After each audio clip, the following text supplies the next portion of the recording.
أنا دكتور حسين يونس، أخصائي أنف وأذن وحنجرة، عيادة داوي، ماجستير الأنف وأذن وحنجرة، جامعة عين شمس.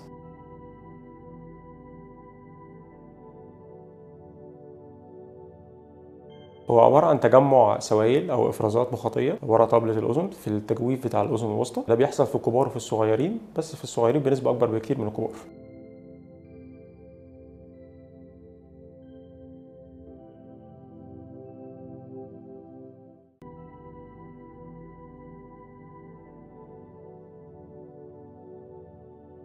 أسباب ارتشاح ورا طبلة الأذن دي بتحصل نتيجة انسداد في قناة استاكيوس. دي بتبقى موجودة ما بين البلعوم الأنفي وما بين الأذن الوسطى. وظيفتها إن هي بتهوي الأذن الوسطى وبتعادل الضغط جواها. انسداد القناة دي ليه كذا سبب، من ضمنها تكرار أدوار البرد عند الأطفال، وجود لحمية مثلا أو التهابات في الجيوب الأنفية. في الكبار ممكن لا قدر الله بيبقى فيه ورم أو حاجة في البلعوم الأنفي ممكن يسبب الانسداد في القناة دي.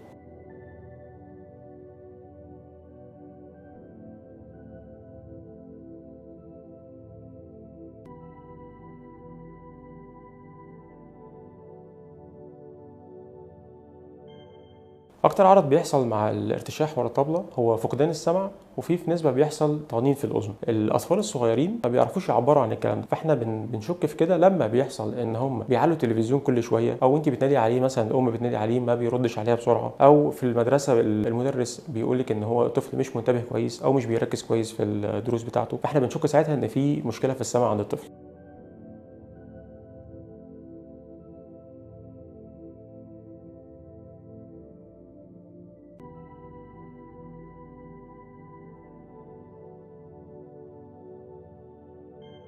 اولا ما فيش داعي للقلق في الموضوع ده، لان المضاعفات فيه قليله. معظم الاطفال بيستجيبوا للعلاج على طول. المضاعفات لو بتحصل لا قدر الله بيبقى فيه التصاق ما بين الطبله وما بين جدار الاذن الوسطى، وده لا قدر الله بيحصل نتيجه الاهمال او كده، بيحتاج بعد كده عمليات معانا معقده او حاجه عشان نرجع تاني الطبله لطبيعتها.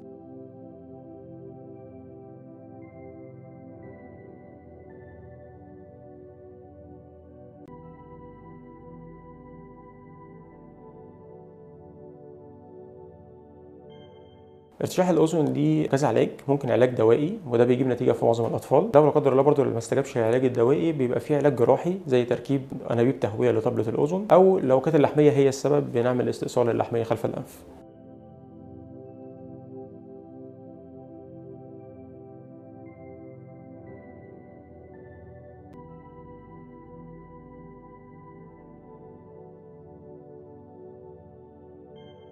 ممكن تكرر الإصابة كتير، خصوصا في فترات الشتاء أو فترات تغير الفصول. ده نتيجة لو احنا أهملنا السبب بتاعها الأساسي، سواء كان حساسية في الأنف أو كان سبب لحمية خلف الأنف في الأطفال الصغيرين وسيبناها موجودة، فدي ممكن تخلي الأدوار تتكرر كتير.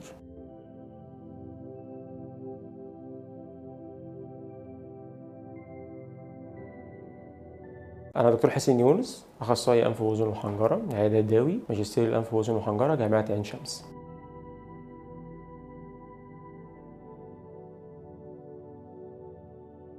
هو عبارة عن تجمع سوائل أو إفرازات مخاطية ورا طبلة الأذن في التجويف بتاع الأذن الوسطى. ده بيحصل في الكبار وفي الصغيرين، بس في الصغيرين بنسبة أكبر بكتير من الكبار.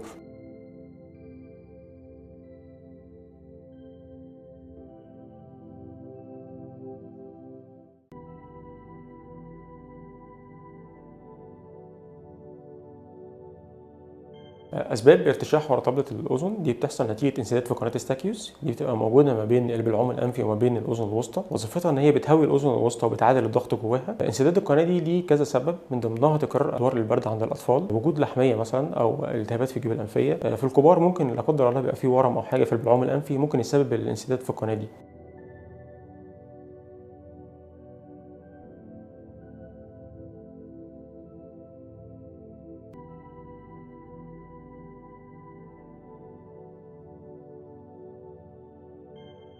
اكتر عرض بيحصل مع الارتشاح ورا الطبله هو فقدان السمع، وفي نسبه بيحصل طنين في الاذن. الاطفال الصغيرين ما بيعرفوش يعبروا عن الكلام ده، فاحنا بنشك في كده لما بيحصل ان هم بيعلوا التلفزيون كل شويه، او انت بتنادي عليه مثلا، الام بتنادي عليه ما بيردش عليها بسرعه، او في المدرسه المدرس بيقول لك ان هو الطفل مش منتبه كويس او مش بيركز كويس في الدروس بتاعته، فاحنا بنشك ساعتها ان في مشكله في السمع عند الطفل.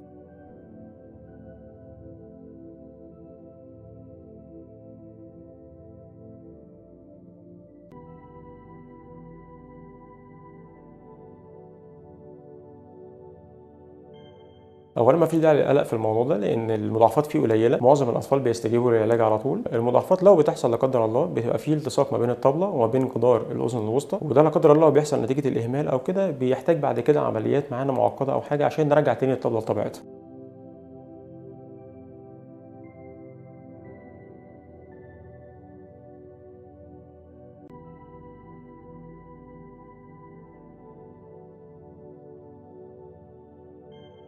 ارتشاح الاذن ليه كذا علاج، ممكن علاج دوائي وده بيجيب نتيجه في معظم الاطفال. لو لا قدر الله برضه ما استجابش العلاج الدوائي بيبقى فيه علاج جراحي زي تركيب انابيب تهويه لطبله الاذن، او لو كانت اللحميه هي السبب بنعمل استئصال اللحميه خلف الانف.